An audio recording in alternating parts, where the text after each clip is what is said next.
नमस्कार। आज की इस वीडियो में हम कक्षा 11वीं हिंदी विषय के अंतर्गत दुष्यंत कुमार जी की गज़ल के बारे में देखेंगे। ये हिंदी में जो गज़ल विधा है वो उर्दू से आए हैं और गज़ल को हिंदी में प्रतिष्ठापित करने का या हिंदी में लाने का श्रेय जाता है दुष्यंत कुमार जी को ही। तो ये गज़ल क्या है, तो पहले गज़ल के बारे में देख लेते हैं। गज़ल वह विधा है जिसमें सभी शेर अपना स्वतंत्र अस्तित्व रखते हैं। इसका शीर्षक नहीं होता, हर शेर अपने आप में पूर्ण होता है। यानी जिसको हम उर्दू में शेर कहते हैं, शायरी कहते हैं, वैसे ही हिंदी में जिनको हम कविता कहते हैं, यानी हिंदी का कविता ही उर्दू का क्या है, शेर है, और जिसे गज़ल संग्रह के रूप में यहाँ पे लिया गया है। ये जो 7 गज़ल दुष्यंत कुमार जी का इसमें लिया गया है, उन गज़लों में क्या बताने का प्रयास किया है, तो उनका जो केंद्रीय भाव था, उनका मुख्य जो उद्देश्य था, राजनीतिक और समाज में जो कुछ चल रहा है उन्हें खारिज करना और उसके लिए एक नए विकल्प की तलाश करना, यहाँ पे शायर जी का मेन उद्देश्य था। ये जो रचना है गज़ल संग्रह के रूप में जो हमारे पास है, ये इनकी रचना है जिसका नाम है साये में धूप। ये इनकी गज़ल संग्रह है, इसी से इन 7 शेरों को लिया गया है। और दुष्यंत कुमार जी वही प्रतिष्ठित शायर है जिन्होंने हिंदी में गज़ल को प्रतिस्थापित करने का श्रेय लिया, यानी इन्हीं को ये श्रेय जाता है कि हिंदी में सर्वप्रथम इन्हीं के द्वारा गज़ल का प्रयोग किया गया। चलिए, इनकी एक और प्रसिद्ध रचना है जिसका नाम है एक कंठ विष पाई। ये एक गीति नाट्य है जो हिंदी साहित्य में है। इनको भी आपको याद रखना है, आगे चल के काम आ सकता है। फिर देखते हैं इनकी गज़लों के बारे में। यहाँ पे कुल फर्स्ट टॉपिक के रूप में यहाँ पे जो लिया हूँ उसमें इनके 2 गज़ल हैं और दोनों गज़लों के बारे में हम यहाँ पे देखते हैं। हमारा समझाने का तरीका वही रहेगा। एक है आपका वाचन करना, दूसरा काम है कठिन शब्दों का अर्थ बताना, तीसरा है व्याख्या, चौथा सौंदर्य बोध पर आधारित प्रश्न, फिर अर्थ ग्रहण पर आधारित प्रश्न और विषय वस्तु पर आधारित प्रश्न। इन्हीं स्टेपों के साथ चलेंगे क्योंकि इसी के आधार पे आपके पेपर में आना है। तो चलिए अपन सीधा स्टार्ट करते हैं, वाचन करते हैं। हमारे पास जो पहला शेर है, कहा तो तय था चिरागा हर एक घर के लिए, कहाँ चिराग मयस्सर नहीं शहर के लिए। यहाँ पे शायर महोदय कहते हैं दुष्यंत कुमार जी, यहाँ पे कठिन शब्दों का अर्थ पहले देखते हैं। कहाँ तो तय था चिरागा, चिरागा शब्द है और यहाँ पे है चिराग। ये चिराग एक वचन शब्द है और चिरागा जो है बहुवचन शब्द है। यानी यहाँ पे चिराग शब्द का अर्थ हो रहा है दीपक, दीपक जो मेन अर्थ है, लेकिन प्रतीकात्मक अर्थ के रूप में इनका अर्थ लिया गया है सुविधा, यानी लोगों को प्रदान की जाने वाली सुविधा। हर यानी होता है प्रत्येक, घर यानी घर के लिए, है ना। उसके बाद है चिराग मयस्सर, मयस्सर यानी होता है उपलब्ध, मयस्सर यानी उपलब्ध नहीं शहर के लिए। तो शायर दुष्यंत कुमार जी कहते हैं, क्या कहते हैं, कहा तो तय था, यानी जब हमारा देश आज़ाद हुआ तो हमारे देश के जो राजनेता थे, जो नेता लोग थे, वर्तमान में भी अगर देखें तो आज भी हमारे जो नेता लोग हैं वे लोग क्या करते हैं, जनता को विभिन्न सुविधाएं उपलब्ध कराने के वादे करते हैं कि हम ये करेंगे वो करेंगे, ऐसे करके विभिन्न प्रकार की घोषणाएं करते हैं। ठीक है, तो यहाँ पे चिराग का अर्थ क्या हुआ, सुविधा उपलब्ध कराना। तो वही चीज़ बोला जा रहा है कि नेताओं ने घोषणा की थी कि हर एक घर यानी प्रत्येक घर के लिए हम विभिन्न प्रकार के सुख सुविधाएं उपलब्ध कराएंगे।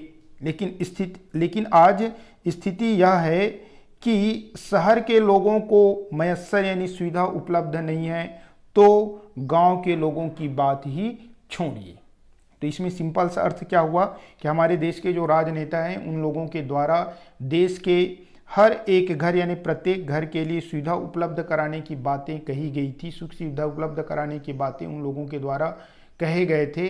लेकिन आज स्थिति यह है कि शहर जो है चिराग अर्थात सुविधा शहरों में चिराग अर्थात सुविधा उपलब्ध नहीं है। यानी नेताओं की जो घोषणा है वो एक प्रकार से क्या है, कागजी है, नाम मात्र की उन लोगों के द्वारा घोषणा की गई थी। दूसरा में आ जाते हैं, यहाँ दरख्तों के साये में धूप लगती है, चलो यहाँ से चले उम्र भर के लिए। कवि क्या कहते हैं, कवि कहते हैं यानी शायर जी कहते हैं, क्या कहते हैं, दरख्त, दरख्त यानी होता है वृक्ष, दरख्त यानी क्या होता है, वृक्ष, साये यानी छाया में धूप लगती है, चलो यहाँ से चले उम्र भर के लिए यानी जीवन भर के लिए। दरख्तों के साये में धूप लगना, ये आधा खा है, दरख्तों के साये में क्या लगना, धूप लगना, ये एक विरोधाभास अलंकार है। कैसे, दरख्त यानी वृक्ष के साये यानी वृक्ष के छाया में धूप लगती है, धूप लगती है यानी धूप लगना। तो यहाँ पे अगर सामान्य अर्थ में जाएंगे कि वृक्षों की छाया में धूप लगता है, और ऐसा हो ही नहीं सकता, क्योंकि आप छाये में हैं तो मान के चलिए कि आपको धूप लगेगा ही नहीं। इसलिए यहाँ पे कौन सा अलंकार है, विरोधाभास अलंकार, विरोधाभास अलंकार, ये आपको याद रखना है। अब चलिए, कठिन शब्द तो इसमें कोई खास है ही नहीं, अब अपन इनका अर्थ देख लेते हैं। और यहाँ पे जो दरख्त है और जो धूप शब्द है, ये प्रतीकात्मक अर्थ के रूप में इनका अर्थ लिया जाएगा। दरख्त का अर्थ लिया जाएगा जन कल्याण की संस्था, और आपके पास जो साये शब्द लिए जाएंगे, साये शब्द का अर्थ होगा क्या, छाया, और इनका आपके पास धूप का जो प्रतीकात्मक अर्थ होगा वो होगा क्या, कष्ट। ठीक है, दरख्त का क्या बोला, प्रतीकात्मक अर्थ जन कल्याण की संस्था, और धूप का प्रतीकात्मक अर्थ बोला कष्ट, यानी लोगों के कल्याण के लिए जो संस्थाएं बनाई गई थी, उन संस्थाओं से उन लोगों को सुख सुविधा मिलना चाहिए था। सुख सुविधा मिलने के बजाय उल्टा उन लोगों को क्या मिल रहा है, कष्ट मिल रहा है। तो चलिए व्याख्या देखते हैं, शायर जी क्या कहते हैं। शायर कहते हैं कि हमारे देश में अनेक संस्था है जो नागरिकों की, दरख्तों यानी क्या बताया, जन कल्याण, जो नागरिकों के जन कल्याण के लिए काम करती है, जो नागरिकों के जन कल्याण के लिए काम करती है। कवि ने उन्हें दरख्तों की संज्ञा दी, कवि ने उनको क्या बोला है, दरख्त।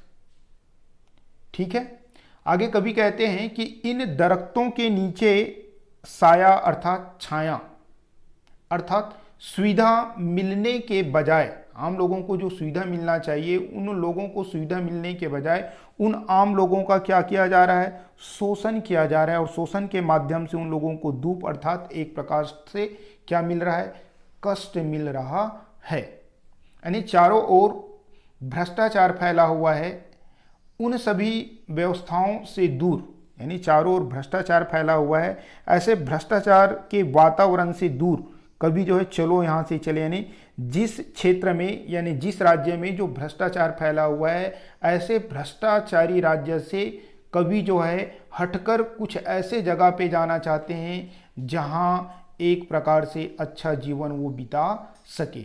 ऐसे में कवि ने कहा है कि वो जो है एक आम आदमी को नेताओं के द्वारा, नेताओं के जन कल्याण जो व्यवस्था है, संस्था है, उन लोगों के द्वारा जो कष्ट दिया जा रहा है, इससे वो क्या होकर, निराश होकर ऐसे जगह में जाना चाहते हैं जहाँ पे अच्छे से सुविधा हो, वहाँ के शासक जो है अपने प्रजा का ख्याल रखते हैं, ऐसे जगह जाकर अपना जीवन बिताना चाहता है। तो मेरे ख्याल से ये भी समझ में आया होगा। एक बार और देख लेते हैं, क्या, यहाँ दरख्तों के साये में धूप लगती है, चलो यहाँ से चले उम्र भर के लिए। शायर जी कहते हैं कि देश में अनेक संस्था है जो नागरिकों के कल्याण के लिए काम करती है। कवि ने उन्हें दरख्त की संज्ञा दी है। किसकी संज्ञा दी है, दरख्त की संज्ञा दी है।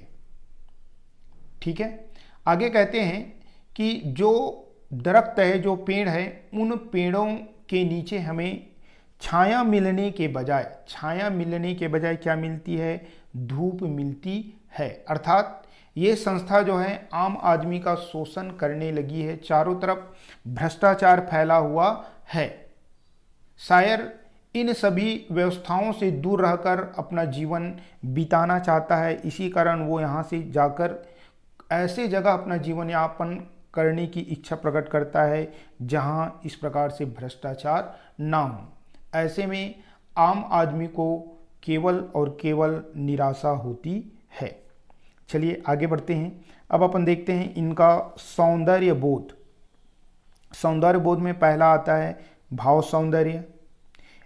जो 2 शेर दिया गए हैं उन शेरों में शायर ने क्या कहा है उसके बारे में देखते हैं।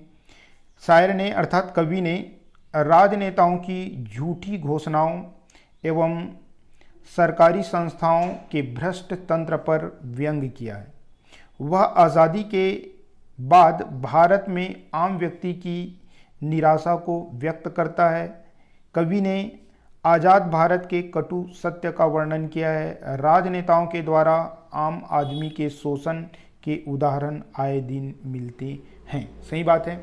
चुनाव जैसी आता है तो हमारे देश की जो राजनेता है वो लोग बड़े बड़े वादे करते हैं, लेकिन चुनाव जीतने के बाद उन वादों को आज भी हमारे देश के जो राजनेता है वो लोग क्या करते हैं, भूल जाते हैं। उन्हीं के बारे में इस 2 शेरों में वर्णन किया गया है। चलिए अब अपन आते हैं किसमें, शिल्प सौंदर्य। आपके पास शिल्प सौंदर्य के अंतर्गत भाषा, शैली, रस, काव्य गुण, शब्द गुण, छंद, अलंकार, है ना, बिंब, प्रतीक, ये सब इसके अंतर्गत आता है। और ये मान के चलिए आपके पास यहाँ तक तो सब में लगभग सेम रहेगा। सब जितने भी आपके पास शेर मिलेंगे उन सभी में, ठीक है, अलंकार चेंज होगा और उधर प्रतीक वगैरह थोड़ा बहुत चेंजेस होते रहते हैं। तो भाषा सौंदर्य में आपको क्या लिखना है, जैसे आपको पता चल गया अभी पढ़ रहे हैं उनमें आपको बताया गया है कि ये उर्दू, तो स्वाभाविक है उर्दू मिश्रित खड़ी बोली का प्रयोग किया गया है। उर्दू मिश्रित खड़ी बोली का प्रयोग, यहाँ पे भाषा जो है सरल, सुबोध और प्रभावपूर्ण है। ये जनरली सब में आप लिखना चाहें तो लिख सकते हैं। केवल कुछ उर्दू के शब्द जैसे चिराग, मयस्सर, दरख्त, साए आदि उर्दू के शब्दों का प्रयोग किया गया है, जिनके अर्थों को जानने के बाद ये भी आपको सरल लगेंगे। उसके बाद प्रतीकात्मक शब्दों का प्रयोग किया गया है। कहाँ कहाँ पे जैसे आप लिखना चाहते हैं जैसे करके, तो दरख्त के लिए, है ना, उसके बाद आपका साए के लिए, धूप के लिए, चिराग के लिए प्रतीकात्मक शब्दों का प्रयोग किया गया है। तो ये सब में सेम रहेगा, इसको आप लिखोगे। केवल और केवल ये उर्दू के शब्द जो है चेंज होते जाएंगे। उसके बाद है शैली, प्रतीकों का प्रयोग किया यानी प्रतीकात्मक शैली। रस, तो आपके पास रस के रूप में कौन सा रस, शांत रस। जब भी शांत रस रहता है तो उसमें कौन सा गुण आ जाता है, माधुर्य गुण। और शब्द शक्ति के रूप में यहाँ पे लक्षणा शब्द शक्ति, यानी डायरेक्ट अर्थ ना बताकर उनके प्रतीक के रूप में इसमें बताया जाता है। छंद के रूप में कोई छंद का प्रयोग नहीं, यानी मुक्त छंद। और अलंकार के रूप में जैसे आपको बताया, साये में धूप, साये में धूप लगना यानी छाया में धूप लगना एक प्रकार से विरोधाभास अलंकार है। आगे बढ़ते हैं। बिंब का तो यहाँ पे कोई प्रयोग नहीं हुआ है, लेकिन प्रतीक के रूप में चिराग और दरख्त। चिराग का प्रतीकात्मक अर्थ आशा के रूप में जो सुख सुविधा हमको मिलती है वो, जबकि दरख्त का आपका सुव्यवस्था के रूप में प्रतीकात्मक अर्थ का प्रयोग इस शेर में किया गया है। ठीक है, अब अपन आ जाते हैं किसमें, अर्थ ग्रहण पर आधारित प्रश्न। जो हमारे पास अर्थ ग्रहण पर आधारित प्रश्न हैं उनको देखते हैं। अर्थ को अगर आप समझे होंगे तो आसानी से उत्तर दे पाएंगे। पहला, आज़ादी के बाद क्या तय हुआ था। तो आप देखें अभी कि आज़ादी के बाद हमारे जो नेता हैं उन नेताओं ने जनता को यह आश्वासन दिया था, यह तय किया था कि हर घर में सुख सुविधा उपलब्ध होगी। दूसरा है, आज की स्थिति के विषय में कवि का क्या बताना चाहता है, यानी कवि क्या बताना चाहता है कि वर्तमान में क्या स्थिति है। तो कवि क्या बताना चाहता है, आज स्थिति बेहद निराशाजनक है। प्रत्येक घर की बात छोड़िए, पूरे शहर में कहीं भी जन सुविधाएं नहीं है, लोगों का निर्वहन मुश्किल से होता है। यानी शहर में सुविधा नहीं है तो गांव की बात ही अलग है। उसके बाद है तीसरा, कवि के पलायनवादी बनने का कारण क्या है। पलायनवादी यानी कवि इस देश को छोड़कर दूसरे देश में दूसरे जगह जाके बसना चाह रहा है, तो ऐसे वो सोच क्यों रखता है। तो कवि कहता है कि प्रशासन की अनेक संस्थाएं लोगों का कल्याण करने की बजाय उनका शोषण कर रही है। चारों तरफ भ्रष्टाचार फैला हुआ है, इस कारण वह इस भ्रष्ट तंत्र से दूर जाना चाहता है। चौथा है, कवि ने किस व्यवस्था पर कटाक्ष किया है, इसका जन सामान्य पर क्या प्रभाव पड़ता है। तो कवि ने किस पर कटाक्ष किया है? कवि ने नेताओं की झूठी घोषणाओं, भ्रष्ट शासन पर करारा व्यंग्य किया है, करारा कटाक्ष किया है। झूठी घोषणाओं तथा भ्रष्टाचार के कारण आम व्यक्तियों में घोर निराशा फैली हुई है, ऐसे कवि का कहना है, शायर महोदय का कहना है। उसके बाद आता है, शायर उम्र भर के लिए कहाँ तथा क्यों जाना चाहता है। तो शायर जो है हमारे देश के जो अयोग्य स्वार्थी नेताओं से शासित देश को त्याग कर देश के लिए कहीं और जाना चाहता है, जहां शासन व्यवस्था जनहितकारी हो। यानी हमारे देश में जो नेता लोग हैं, स्वार्थी लोग हैं, अयोग्य व्यक्ति जो है सत्ता में बैठे हुए हैं, ऐसे लोगों को त्याग कर शायर जो है अब कहीं और जाना चाहता है और ऐसे जगह जाना चाहता है जहां शासन व्यवस्था जनहित में हो। ठीक है, इस प्रकार से अर्थ ग्रहण पर आधारित प्रश्न हुआ। अब देखते हैं कि जो दो शेर है उस शेरों से आपके जो विषय वस्तु पर आधारित पाठ के पीछे जो प्रश्न दिए रहते हैं उनमें कौन कौन से प्रश्न हैं। तो प्रश्न आपके बुक में है दूसरा से। पहले शेर में चिराग शब्द का एक बार बहुवचन में आया है और दूसरी बार एक वचन अर्थ एवं काव्य सौंदर्य की दृष्टि से इसका क्या महत्व है। जैसे आपको व्याख्या करते करते बताया कि ये चिराग शब्द जो है एक वचन के रूप में और चिरागा शब्द जो है बहुवचन के रूप में प्रयोग किया गया है। तो पहले शेर में चिराग शब्द का बहुवचन चिरागा का प्रयोग हुआ है।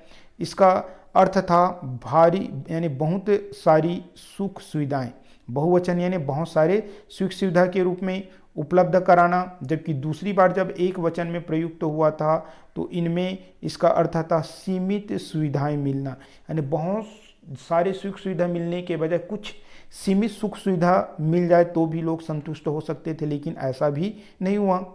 दोनों का अपना महत्व है। बहुवचन के रूप में यह कल्पना की बात है, जबकि दूसरा रूप यथार्थ को दर्शाता है, यानी उसमें तो कल्पना किया गया था कि हमको ये चीज़ें उपलब्ध कराई जाएंगी, लेकिन दूसरा में ये बताया जाता है कि उन बहुत सारी सुख सुविधाओं के बजाय जो सिंपल सी सुख सुविधा है, सीमित सुख सुविधा है, वो भी उपलब्ध नहीं हो पा रही है। कवि ने एक ही शब्द का प्रतीकात्मक लाक्षणिक शब्द करके अपनी अद्भुत कल्पना क्षमता का परिचय दिया है। यानी एक ही शब्द में चिराग शब्द को प्रतीकात्मक अर्थ में भी प्रयोग किया है और लक्षणा यानी एक प्रकार से संकेतों के रूप में भी प्रयोग किया है। स्पष्ट अनुभवकल संकेतों के माध्यम से, प्रतीकों के माध्यम से कहे हैं। तो विश्वास करता हूँ ये प्रश्न आपको समझ में आया होगा। फिर आगे बढ़ते हैं और अच्छा प्रश्न बनता है, दरख्तों का साया और धूप का प्रतीकात्मक अर्थ क्या है। दरख्तों का साया का प्रतीकात्मक अर्थ है जन कल्याण की संस्था। नेताओं के द्वारा जो जन कल्याण की संस्था बनाई जाती है वो संस्था दरख्तों की साया का प्रतीकात्मक अर्थ है। जबकि धूप का प्रतीकात्मक अर्थ है क्या, कष्ट। कवि कहना चाहता है कि भारत में संस्थाएं लोगों को सुख देने की बजाय कष्ट देने लगी है। वे भ्रष्टाचार का अड्डा बन गया है। ठीक है, तो ये दो आपका विषय वस्तु पर आधारित। अब अपन आ जाते हैं शेर जो है हमारे पास दो और शेर हैं, यानी तीसरा और चौथा शेर। तो इसमें अपन पहले वाचन करेंगे, फिर कठिन शब्दों का अर्थ, फिर व्याख्या, तब अपन आ जाएंगे किसमें, सौंदर्य बोध पर आधारित प्रश्नों में। तो चलिए अपन देखते हैं क्या दिया है इसमें।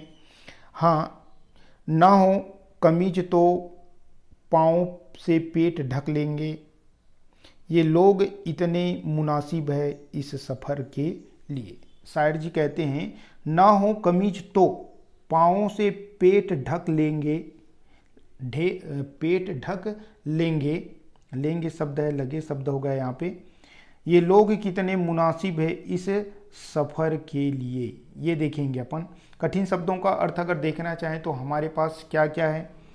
ना तो कमीज, ना हो कमीज तो पाँव, पाँव यानी होता है पैर से, पेट यानी पेट तो आप समझते हैं।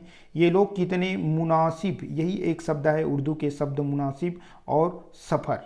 मुनासिब का अर्थ होता है अनुकूल यानी उपयुक्त, और सफ़र का अर्थ होता है यात्रा।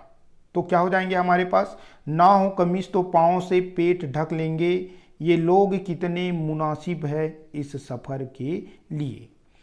ठीक है, शायर जी क्या बताने का प्रयास करते हैं। शायर कहते हैं कि आम आदमी के विषय में यहाँ पे बताते हुए कहते हैं कि लोग जो है अपनी जो गरीबी है वह शोषित जीवन जीने के लिए क्या है, मजबूर है। यानी हमारे देश में जो आम जनता है, आम जो लोग हैं, वे लोग जो है गरीबी के कारण से, शोषण के कारण से सिंपल से जीवन जीने के लिए, शोषित जीवन जीने के लिए क्या है, मजबूर है। उनके पास यहाँ तक से अपने शरीर को ढकने के लिए कमीज अर्थात वस्त्र नहीं है, और वस्त्र नहीं होने के कारण से वे लोग शिकायत वगैरह नहीं करते, बल्कि अपने पैरों को सिकुड़ कर बैठ जाते हैं और पैरों के माध्यम से ही अपने पेट को ढककर संतुष्ट हो जाते हैं। लेकिन अभाव का वो लोग कभी भी विरोध नहीं करते। उनके अंदर विरोध करने की क्षमता भी एक प्रकार से क्या हो गया है, समाप्त हो चुका है। ये लोग यानी ऐसे लोग जो विरोध नहीं करते हैं, ऐसे लोग कितने मुनासिब हैं, मुनासिब यानी उपयुक्त है इस सफ़र के लिए। यानी ऐसे लोग जो विरोध नहीं करते, ऐसे लोग हमारे देश में जो नेता है, जो शासक है, उन लोगों के लिए मुनासिब यानी एकदम उपयुक्त है उसकी राजनीतिक सफ़र को क्या करने में, आगे बढ़ाने में। और राजनेता लोग वही चाहते हैं कि उनके अनुरूप ही उनकी जनता रहे, उनका कोई विरोध ना करें, और वैसी बातें इसमें हुआ है। तो सुन लो एक बार और। शायर जी कहते हैं कि आम आदमी के विषय में वो बताते हुए कि लोग जो है अपनी गरीबी व शोषित जीवन को जीने पर मजबूर है। उनके पास वस्त्र भी ना हो तो ये पैरों को मोड़कर अपने पेट को ढक लेंगे, पैरों को मोड़कर अपने पेट को क्या कर लेंगे, ढक लेंगे। उनके विरोध करने का भाव समाप्त हो चुका है। ऐसे लोग ही शासकों के लिए उपयुक्त है, क्योंकि उनके कारण उनका राज शांति से चलता है। राज रूपी जो सफ़र है, जो यात्रा है, वो शांति से क्या होता है, चलता है। अब अपन आ जाते हैं दूसरे शेर में। खुदा नहीं ना सही आदमी का ख्वाब सही, कोई हसीन नज़ारा तो है नज़र के लिए। तो कठिन शब्दों का अर्थ देख लेते हैं। खुदा यानी होता है भगवान या ईश्वर, नहीं ना सही यानी खुदा नहीं है, भगवान नहीं है, तो चलो ये वो भी नहीं सही। आदमी का ख्वाब, ख्वाब यानी होता है स्वप्न, सही कोई हसीन, हसीन यानी होता है सुंदर, नज़ारा यानी होता है दृश्य, नज़र यानी होता है नेत्र या आँख। तो इस प्रकार से कठिन शब्दों का अर्थ हुआ। अब हम यहाँ पे देखते हैं कि शायर ने इनका अर्थ क्या बताएं। शायर जी कहते हैं कि संसार में खुदा अर्थात भगवान नहीं है, संसार में भगवान नहीं है, ना सही, ना सही यानी कोई बात नहीं। आदमी का ख्वाब ही सही यानी जो आम आदमी है, आम आदमी का वह सपना तो ही है। यानी इस संसार में भगवान नहीं है, खुदा नहीं है, ये तो सही है, लेकिन ये खुदा होना या भगवान होना ये आम आदमी का एक प्रकार से स्वप्न के समान ही है, सपना के समान ही है। अर्थात ईश्वर मानव की कल्पना ही है, यानी भगवान है ऐसे कहना मानव की एक प्रकार से क्या है, कल्पना है।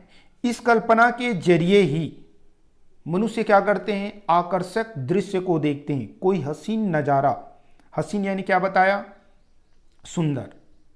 इन ख्वाबों के माध्यम से, इन सपनों के माध्यम से ही मनुष्य जो है सुंदर, हसीन यानी सुंदर नज़ारा यानी दृश्य को उन लोगों को देखने के लिए मिलता है।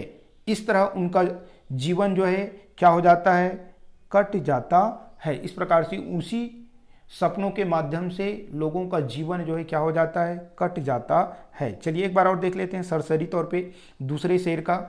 कवि कहता है कि संसार में भगवान नहीं है, खुदा नहीं है तो कोई बात नहीं, आम आदमी का वह सपना तो ही है, ख्वाब यानी स्वप्न ही तो है, अर्थात ईश्वर मानव की कल्पना मात्र ही है। इस कल्पना के जरिए उसे आकर्षक दृश्य देखने के लिए मिल जाते हैं, इस तरह से उनका जीवन कट जाता है। तो ये अपना हुआ व्याख्या। अब अपना जाते हैं काव्य सौंदर्य पर आधारित प्रश्न। इसमें भाव सौंदर्य पहला है। अगर ये शेर दे दिया जाए तो भाव सौंदर्य हमारे पास क्या होगा, राजनीति और समाज में जो कुछ चल रहा है उसे खारिज करना और नए विकल्प की तलाश करने की बात यहाँ पे शायर ने कहा है। यानी वर्तमान में जो भ्रष्ट राजतंत्र है उनको समाप्त कर उनके स्थान पे कोई नया विकल्प खोजा जाए, तलाश किया जाए।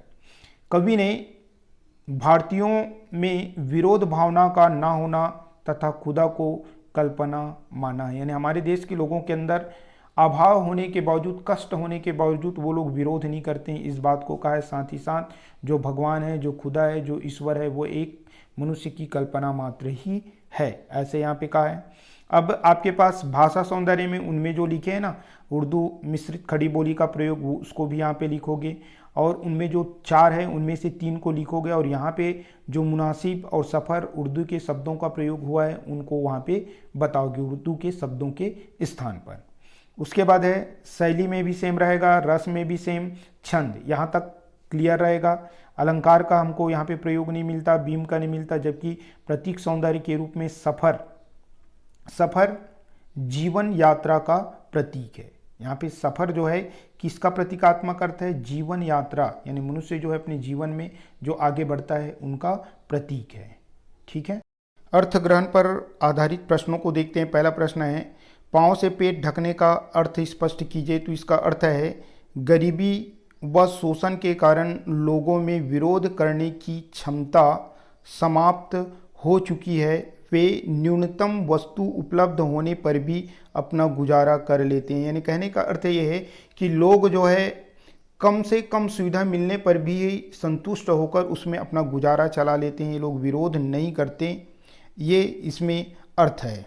दूसरा है, पहले शेर के अनुसार सरकार किनसे खुश रहती है और क्यों। तो पहले शेर के अनुसार सरकार जो है उनके कार्यों का विरोध ना करे, यानी उनके जो कार्यों का विरोध नहीं करता, ऐसे लोगों से सरकार जो है क्या रहता है, खुश रहता है। और ऐसे लोगों के कारण जो है सरकार जो एक प्रकार से निरंकुश हो जाता है और मनमाने फैसले करते हैं अपने इच्छा के अनुसार, जिससे उनकी भलाई तो होती है, केवल और केवल नेता लोगों की भलाई होती है, और उसमें जनता का शोषण निहित होता है, उन लोगों के द्वारा जनता का शोषण किया जाता है। तीसरा प्रश्न देख लेते हैं, क्या है, खुदा के बारे में कवि का व्यंग्य क्या व्यंग करता है, इसका आम आदमी के जीवन पर क्या असर होता है। यानी खुदा के बारे में कवि ने, शायर ने क्या व्यंग्य किया है कि खुदा का यानी ईश्वर का अस्तित्व नहीं है, यह मात्र कल्पना है, यानी मानव का कल्पना मात्र है। आम आदमी ईश्वर के बारे में लुभावनी कल्पना करता है, इसी कल्पना के सहारे उनका जीवन कट जाता है। यानी केवल कल्पना करता है कि ईश्वर है, और उन्हीं कल्पनाओं के माध्यम से वो अपना पूरा जीवन जी लेता है। चौथा है, भारतीयों का भगवान के साथ कैसा संबंध होता है। तो भारतीय लोग ईश्वर के अस्तित्व में पूरा विश्वास रखते हैं, परंतु उसके बहाने उन्हें सुंदर दृश्य देखने को मिलते हैं, इसकी कल्पना करके वह अपना जीवन जी लेते हैं। यानी भगवान है ऐसे कल्पना करके वे लोग अपना पूरा जीवन क्या कर लेते हैं, जी लेते हैं। भले भगवान की दर्शन हो या ना हो, केवल एक कल्पना के माध्यम से, केवल एक सुखद अनुभूति के माध्यम से अपना जीवन व्यतीत कर लेते हैं। अब देखते हैं विषय वस्तु पर आधारित जो प्रश्न है हमारे पास, कौन सा प्रश्न है। प्रश्न क्रमांक 3 आपके बुक में, गजल के तीसरे शेर को गौर से पढ़े, यहाँ दुष्यंत का इशारा किस तरह के लोगों की ओर है। क्या है तीसरा शेर, तो ना हो कमीज तो पाँव से पेट ढक लेंगे, पाँव से पेट ढक लेंगे। ये लोग कितने मुनासिब है इस सफ़र के लिए। यहाँ उन लोगों की ओर इशारा किया है, उन लोगों की ओर संकेत किया है जो हीनता, तंगहाली अथवा अभाव के समय तन ढकने के लिए कमीज पाने का प्रयास नहीं करते, वरन उस अभावग्रस्त दशा में अपने पैरों से पेट ढककर जीवन जी लेते हैं। उनके लिए मुनासिब शब्द का प्रयोग करता हुआ कवि यह स्पष्ट कर देना चाहता है कि जीवन की यह शैली अपनाने वाले ही आज जी सकते हैं। यानी हमारे देश के जो नेता लोग हैं, उन नेता लोगों के द्वारा सुविधा उपलब्ध नहीं किए जाते हैं, तो लोग जो है उनकी जो अभाव है, जो असुविधा है, उनका विरोध उन लोगों के द्वारा नहीं किया जाता, और जो भी चीज़ें हैं उन्हीं के माध्यम से अभावग्रस्त ही रहकर वे लोग अपना जीवन क्या करते हैं, यापन करते हैं, बल्कि विरोध नहीं करते। और ऐसे लोग जो है शासन में बैठे लोगों के लिए एक प्रकार से उपयुक्त होता है, अनुकूलित होता है। कभी यह भी स्पष्ट कर देना चाहता है कि जीवन की यह शैली अपनाने वाले ही आज जी सकते हैं। यानी लोगों को ऐसे कष्टों का सामना करना ही पड़ता है और ऐसे कष्टों को सहते हुए लोग जी सकते हैं। जिन 4 शेरों का हमने व्याख्या किया है, उन शेरों का व्याख्या यहाँ पे है आपके पास। अगर आप चाहें तो इनको लिख सकते हैं या अच्छे से समझ सकते हैं, स्क्रीनशॉट लेके देख लें। पहले शेर और दूसरे शेर का 2 एक साथ व्याख्या किया था उनका, और दूसरे के बाद तीसरे और चौथे, ये तीसरा और चौथा शेर है, ये तीसरा के रूप में और ये चौथा के रूप में इनका भी व्याख्या है। इनको भी अगर आप देखना चाहें तो अच्छे से देख सकते हैं। इसके अतिरिक्त जो बचे हुए 3 शेर हैं उनकी व्याख्या हम अलग से देखेंगे और उससे संबंधित प्रश्नों को भी देखेंगे। वीडियो देखने के लिए आप सभी को बहुत बहुत धन्यवाद।